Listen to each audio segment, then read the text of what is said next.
Misa Lilin adalah perayaan hari ke-40 setelah Natal. Jadi hari ke-40 setelah Natal untuk memperingati persembahan bayi Yesus ke bait Allah yang ada di Yerusalem. Dengan demikian, Misa Lilin sangat alkitabiah. Artinya, didukung dengan bukti-bukti ayat Alkitab yang begitu kuat. Tradisi Misa Lilin dalam Gereja Katolik, dasar-dasarnya begitu kuat di dalam Alkitab.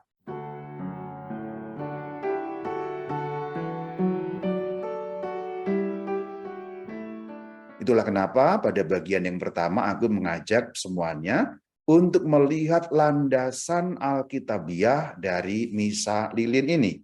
Kita akan membuka Injil Lukas pada bab 2 ayat 22 sampai ke 40. Itu terdiri atas 5 bagian. Jadi kita akan mendalaminya bagian per bagian. Sekarang kita dalami bagian pertama, Lukas 2 ayat 22 sampai 24. Mari kita baca. Lalu ketika tiba waktu penyucian menurut hukum Musa, mereka, maksudnya Yusuf dan Maria, membawa dia, maksudnya bayi Yesus, ke Yerusalem untuk menyerahkannya kepada Tuhan. Seperti ada tertulis dalam hukum Tuhan, semua anak laki-laki sulung harus dikuduskan bagi Allah. Dan untuk mempersembahkan kurban menurut apa yang difirmankan dalam hukum Tuhan, yaitu sepasang burung tekukur atau 2 ekor anak burung merpati. Ini bagian pertama. Mari kita dalami ayat per ayat. Di dalam ayat ke-22 kita membaca waktu penyucian menurut hukum Musa, atau dapat diterjemahkan waktu penahiran menjadikan tahir menurut hukum Musa. Maka kita bisa bertanya, hukum Musa bagian mana yang dirujuk pada ayat ke-22 ini? Meskipun dalam ayat ini tidak disebutkan hukum yang mana, dengan memakai ilmu Alkitab, kita dapat mengetahui bahwa yang dirujuk adalah hukum penahiran atau hukum penyucian yang terdapat dalam Perjanjian Lama, yaitu pada kitab Imamat pasal 12 ayat 1 sampai 4. Mari kita baca.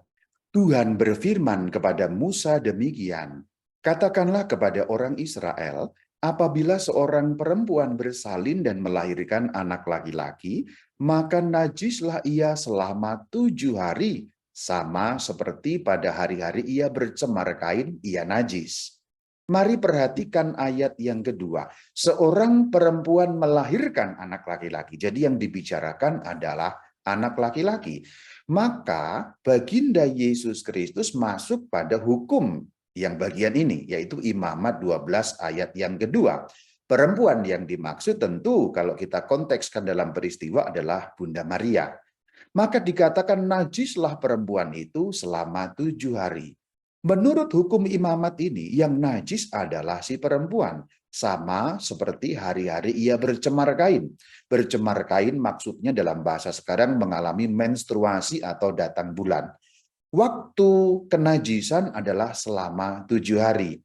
Jadi kalau kita melihat menggunakan penanggalan kira-kira begini, hari yang pertama adalah hari kelahiran. Maka kalau kita kontekskan dalam kelahiran Sang Kristus itu 25 Desember. Maka sampai 7 hari berikutnya, 26, 27, dan seterusnya, sampai pada hari ke-7, itulah kenajisan yang terjadi pada si perempuan, dalam hal ini Bunda Maria. Kalau kita pakai tanggal, kemudian kita urutkan hari yang ke-7 itu 31 Desember. Tentu pada waktu itu belum ada hitungan Desember, karena yang dipakai belum hitungan waktu. Ini kan konteksnya kita kembalikan pada zaman sekarang. Kalau menggunakan hitungan kita, 25 Desember kelahiran Tuhan Yesus, maka 7 hari ke depan sampai 31 Desember itulah hitungan waktu yang ditunjuk pada kitab Imamat tadi, yaitu Imamat 12 pada ayat yang kedua. Najis selama 7 hari. Sekarang kita baca Imamat 12 ayat yang ketiga. Dan pada hari yang ke-8 haruslah dikerat daging kulit khatan anak itu. Maksudnya disunat. Maka kalau kita kembalikan pada tanggalan, 1 Januari itu hari yang ke-8. Pada hari yang ke-8 itu terjadi sunatnya Tuhan Yesus. Pada kalender lama, yaitu pada kalender sebelum pembaharuan liturgi dengan Konsili Vatikan kedua, tanggal 1 Januari itu namanya bukan Hari Raya Bunda Allah, tetapi Hari Raya Sunatnya Tuhan Yesus. Menarik sekali ya. Suatu kali kita boleh membahas secara khusus, tapi karena ini bukan tema kita, saya hanya singgung sekilas, yaitu pada hari yang ke-8. Penyunatan setiap orang Yahudi, yang laki-laki tentu saja karena perempuan tidak sunat, terjadi pada hari yang ke-8. Maka kalau menggunakan kalender penanggalan modern, sunatnya Tuhan Yesus terjadi pada tanggal 1 Januari. Kita lanjutkan ayat-ayatnya. Sekarang ayat yang keempat. Selanjutnya, ini berarti melanjutkan tentang perempuan tadi, yaitu yang melahirkan. Selanjutnya 33 hari lamanya, perempuan itu harus tinggal menantikan penahiran dari darah nifas. Tidak boleh ia kena kepada sesuatu apapun yang kudus, dan tidak boleh ia masuk ke tempat kudus sampai sudah genap hari-hari penahirannya. Yang dikatakan selanjutnya adalah hukum tentang perempuan yang melahirkan. Jadi najis selama 7 hari, kemudian menunggu untuk hari penahiran 33 hari. Kata selanjutnya itu mengindikasikan tambahan waktu. Jadi 7 tambah 33 untuk sampai genapnya waktu penyucian atau waktu pentahiran. Kita lihat. Di bagian paling atas, yang dengan warna biru pekat, itu yang waktu-waktu najis tadi, 1, 2, 3 hari yang ke-7. Kemudian yang warna biru lebih muda, itu menunjukkan 33 hari, tambahan waktu untuk sampai hari yang ke-40. Maka ada, contohnya paling kiri itu 2 dari atas, angka 8 itu hari yang ke-8 dalam kurung 1. Maksudnya adalah, hari yang ke-8 dari hari kelahiran. Tapi hari yang pertama, hitungan 33 hari untuk sampai pada genapnya waktu penahiran. Oke, agak teknis. Yang warna biru pekat menunjukkan hari-hari najis si perempuan. Yang warna biru lebih muda itu 33 hari sampai genapnya waktu penahiran. Maka 7 tambah 33 hari, itulah jumlahnya 40 hari. Maka kalau kita melihat dari kelahiran baginda Yesus 25 Desember, kalau kita konversi ke dalam penanggalan modern, maka jatuhnya hari ke-40 adalah persis pada tanggal 2 Februari. Jadi 2 Februari itu perayaan hari ke-40 setelah Hari Raya Natal. Nanti Anda boleh ngitung sendiri ya, Katekisen ya. Tapi saya sudah menghitungkan, kalau Anda hitung sendiri Anda kurang kerjaan tentu saja ya. Intinya jumlah angka 40 didapatkan dari 7 hari najis, lalu 33 hari penantian sampai genap waktu untuk penahiran. Total 7 tambah 33, 40. Jadi hari ke-40 sejak 25 Desember sebagai hari kelahiran Tuhan adalah tanggal 2 Februari. Demikian penjelasannya. Sekarang kita lihat ayat yang ke-23. Dikatakan demikian, hukum Tuhan, semua anak laki-laki sulung harus dikuduskan bagi Allah. Ada hukum Tuhan yang menyatakan seperti itu. Maka kita boleh bertanya, hukum Tuhan yang mana yang menyatakan bahwa semua anak laki-laki sulung atau putra sulung harus dikuduskan bagi Allah?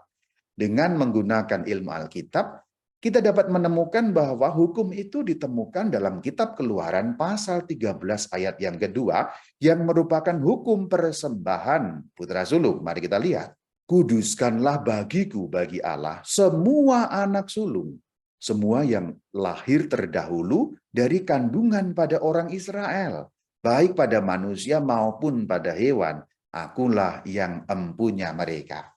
Jadi di dalam konteks kebudayaan dan agama Israel, anak sulung baik anaknya manusia Israel maupun anaknya hewan yang dipelihara oleh orang-orang Israel adalah miliknya Tuhan. Maka perlu dipersembahkan. Maka ada persembahan putra sulung, juga ada persembahan anak hewan yang lahir sulung sebagai miliknya Allah. Dengan dipersembahkan, itu merupakan penanda bahwa anak ini, yang sulung ini, putra sulung ini menjadi miliknya Tuhan. Menurut Keluaran 13 ayat yang kedua. Kita nyambung sekarang ayat 24 kita bahas. kurban menurut apa yang difirmankan dalam hukum Tuhan. Lagi-lagi Lukas 2 ayat 24 ini tidak memberikan rujukan hukum Tuhan yang mana. Tetapi sebagai orang yang mengerti sedikit Alkitab, kita dapat melacaknya bahwa hukum Tuhan yang dimaksud adalah hukum penyucian yang juga bagian awal tadi sudah kita kutip. Ini sekarang Imamat 12 ayat yang ke-8 yang bunyinya demikian. Jikalau ia tidak mampu untuk menyediakan seekor kambing atau domba, maka haruslah ia mengambil 2 ekor burung tekukur atau 2 ekor anak burung merpati, yang seekor sebagai kurban bakaran dan yang seekor lagi sebagai kurban penghapus dosa, dan imam itu harus mengadakan pendamaian bagi perempuan itu. Maka tahirlah ia. Tahir menjadi suci kembali. Jadi ada aturan, kalau mampu menyediakan kambing atau domba, kalau tidak mampu membeli atau menyediakan kambing dan domba, sebagai penggantinya adalah 2 ekor burung tekukur atau 2 ekor anak burung merpati. Jadi kemudian kita tahu bahwa dengan membaca Imamat 12 ayat yang ke-8, itulah yang dimaksud dan yang ditaati oleh Bunda Maria pada saat ia bersama dengan bayi Yesus dan Santo Yusuf datang ke bait suci di Yerusalem. Itu bagian pertama selesai. Dari bagian pertama kita kemudian mengetahui hukum-hukum Tuhan mana yang dirujuk dan ditaati oleh keluarga kudus, dan juga bagaimana kesimpulannya sampai gereja menetapkan bahwa 2 Februari itu perayaan untuk merayakan Misa Lilin karena hari yang ke-40. Jadi kalau kita membaca Lukas 2 tadi, demikian jelas bagaimana landasan Alkitabiah dari perayaan liturgi Yesus dipersembahkan di bait Allah yang dalam kesatuan dengan perarakan lilin yaitu disebut sebagai Misa Lilin. Sekarang bagian yang kedua, Lukas 2 ayat 25 sampai 32. Adalah di Yerusalem seorang bernama Simeon. Ia seorang yang benar dan saleh yang menantikan penghiburan bagi Israel. Dan Roh Kudus ada di atasnya.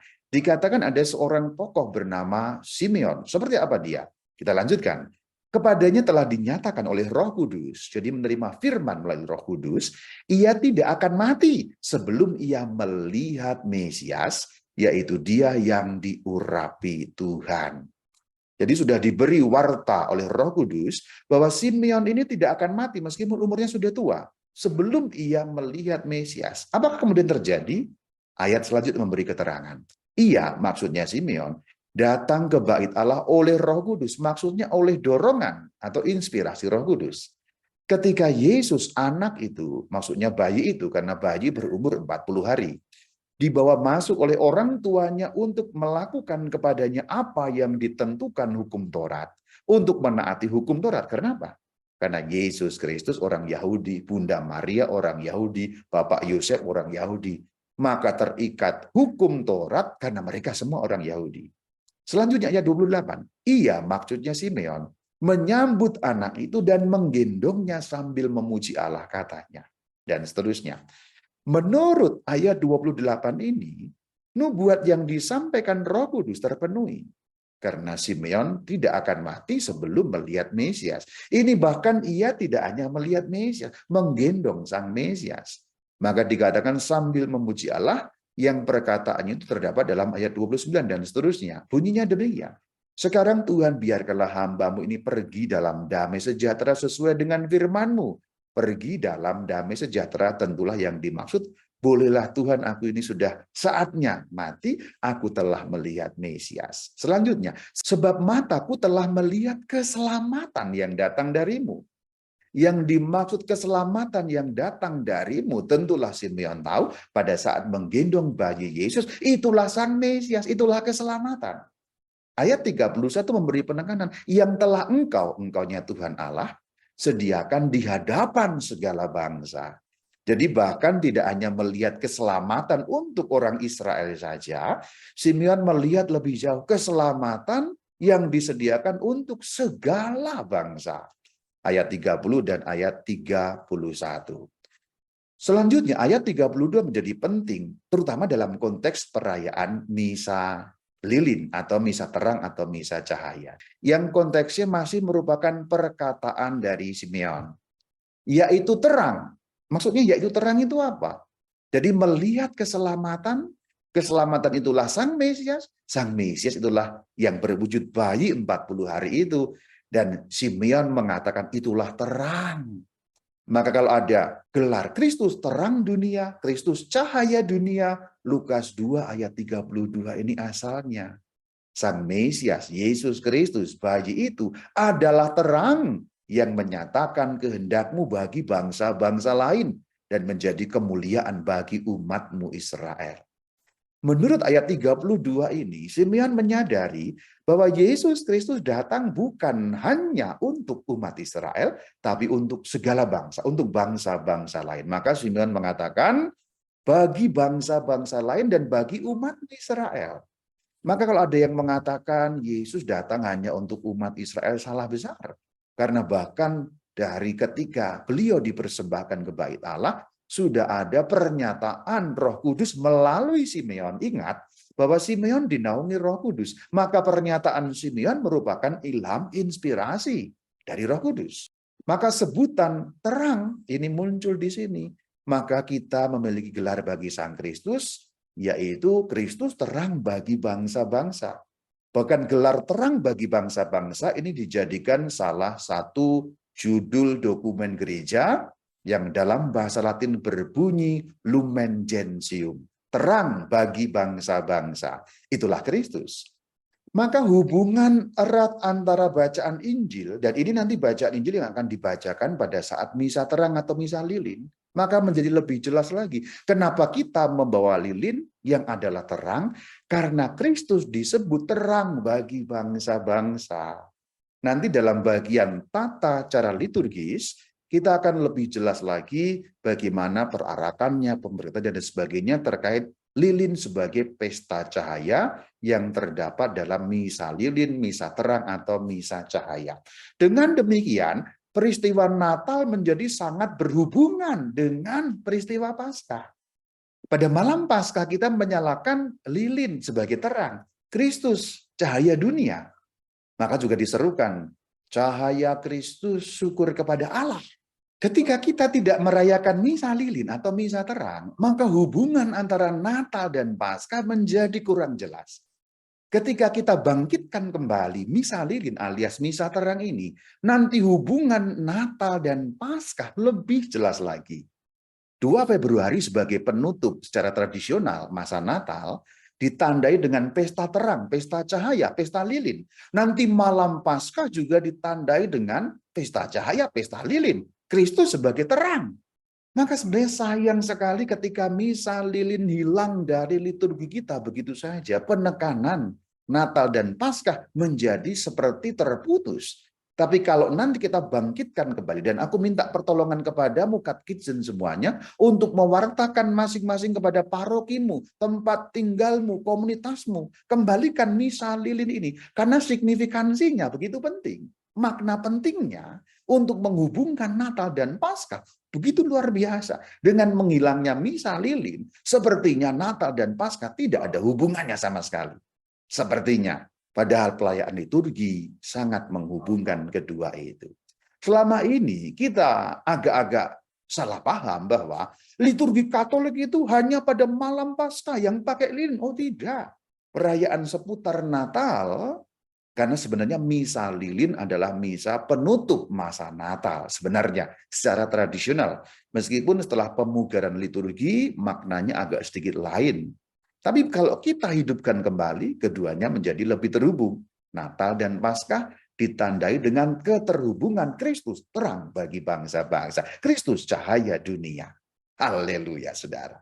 Kita lanjutkan sekarang pada bagian yang ketiga, masih pembahasan landasan Alkitabiah. Lukas 2 ayat 33 sampai 35. Bapak serta ibunya, Yusuf dan Maria, amat heran akan segala sesuatu yang dikatakan tentang dia. Tentulah mereka keheranan. Karena yang dinyatakan luar biasa, Kristus sebagai terang. Lalu Simeon memberkati mereka dan berkata kepada Maria, ibu anak itu, Bagian selanjutnya dari perkataan Simeon adalah, lihat, bagian yang tercetak warna putih, perkataan kepada Bunda Maria. Jadi ini ngomong khusus berdua dengan Bunda Maria. Simeon mengatakan, sesungguhnya anak ini ditentukan untuk menjatuhkan dan membangkitkan banyak orang di Israel, dan untuk menjadi suatu tanda yang menimbulkan perbantahan, supaya menjadi nyata pikiran hati banyak orang. Tetapi kelak, suatu pedang akan menembus jiwamu sendiri. Siapa yang dimaksud jiwamu atau mu di sana? Karena pembicaraan ini ditujukan kepada Maria. Ingat ayat 34 berkata kepada Maria, maka perkataan jiwamu, mu yang di situ adalah Maria. Suatu pedang akan menembus jiwa Maria.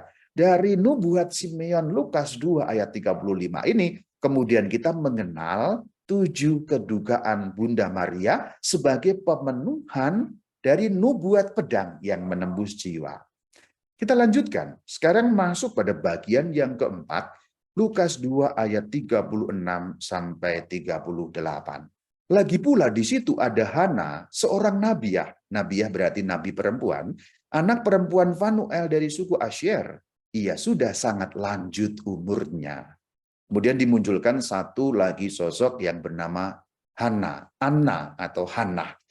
Nama ini adalah nama yang sama dengan nama ibunda dari Ibu Maria. Ibu Maria itu anak dari Hana dan Yoakim. Jadi nama yang sama, tetapi ini bukan orang yang sama tentu saja. Hanya dikatakan seorang nabi perempuan yang sudah lanjut umurnya. Sesudah kawin, ia hidup 7 tahun lamanya bersama suaminya, dan sampai sekarang ia janda dan telah berumur 84 tahun. Ia tidak pernah meninggalkan bait Allah dan siang malam beribadah dengan berpuasa dan berdoa. Seorang nabi perempuan yang janda, yang selalu berdoa dan berpuasa di dalam bait Allah. Pada saat itu juga datanglah ia ke situ, berarti pada saat Simeon datang, ketemu dengan keluarga kudus, Hannah juga datang dan mengucap syukur kepada Allah dan berbicara tentang anak itu kepada semua yang menantikan kelepasan untuk Yerusalem. Memang pembicaraan Hannah tidak dikatakan, tapi dikatakan dengan ringkas pada ayat 38, berbicara tentang anak itu. Tentu yang dimaksud juga bernubuat tentang Yesus Kristus Tuhan yang akan melepaskan umatnya dari belenggu. Maka dikatakan semua orang yang menantikan kelepasan untuk Yerusalem. Jadi bagian keempat ini kita menemukan satu tokoh lagi yaitu Hannah, Anna atau Hannah. Bagian terakhir Lukas 2 ayat 39 sampai 40. Setelah selesai semua yang harus dilakukan menurut hukum Tuhan, kembalilah mereka ke kota kediaman mereka, yaitu kota Nazaret di Galilea. Anak itu bertambah besar dan menjadi kuat, penuh hikmat dan anugerah Allah ada padanya. Penekanan pada bagian terakhir adalah mereka menyelesaikan semua, yaitu pemenuhan hukum Tuhan, hukum Taurat. Dengan demikian, ayat-ayat Alkitab, terutama bagian Injil Lukas ini, ingin memberitahu kita bahwa keluarga kudus orang yang begitu taat pada hukum Tuhan. Bapak Yusuf, Bunda Maria, Baginda Yesus, mereka menyelesaikan semua menurut hukum Tuhan. Jadi orang-orang yang bukan sembarangan, tapi sangat-sangat bertakwa kepada Tuhan, terbukti mereka menyelesaikan segala sesuatu yang dituntut oleh hukum bagi mereka itu. Jadi penekanannya pada kata setelah selesai semua yang harus, semua yang diwajibkan dalam hukum Tuhan. Maka kalau kita ringkas, Lukas 2 ayat 22 sampai 40 terdiri dari 5 bagian. Bagian pertama adalah pemenuhan hukum. Diceritakan dengan rinci bagaimana mereka datang, dan juga sudah kita bahas tadi, rujukan-rujukan hukum Tuhan yang mana yang telah dipenuhi. Bagian kedua menampilkan sosok Simeon yang datang ke bait suci dan berjumpa dengan menggendong bayi Yesus. Bagian ketiga disampaikan nubuat Simeon untuk baginda Yesus yang waktu itu masih bayi 40 hari, dan juga disampaikan nubuat tentang Maria bundanya. Lalu muncul sosok nabi perempuan Hana yang juga berbicara mengenai sang bayi, meskipun tidak dikatakan isi pembicaraan apa. Bagian terakhir, Ayat Alkitab menegaskan bahwa mereka menyelesaikan semua yang diminta oleh hukum Tuhan. Demikian landasan Alkitabiah bagi misa lilin. Dan nanti kalau Anda akan mengikuti misa lilin, ayat-ayat Alkitab inilah yang akan dibacakan dalam misa lilin. Jadi Injil yang dikutip dalam misa lilin adalah Lukas 2 ayat 22 sampai 40. Dan harus ingat bahwa penekanan utama yang nyambung dengan perarakan lilin, pemberkatan lilin, penyalaan lilin oleh umat adalah bagaimana Simeon menyebut Sang Kristus sebagai terang bagi bangsa-bangsa. Jadi ayat-ayat Injil dihidupkan dengan penyalaan lilin. Maka menjadi seperti pesta terang, pesta cahaya. Dengan demikian bagian landasan Alkitabiah sudah selesai.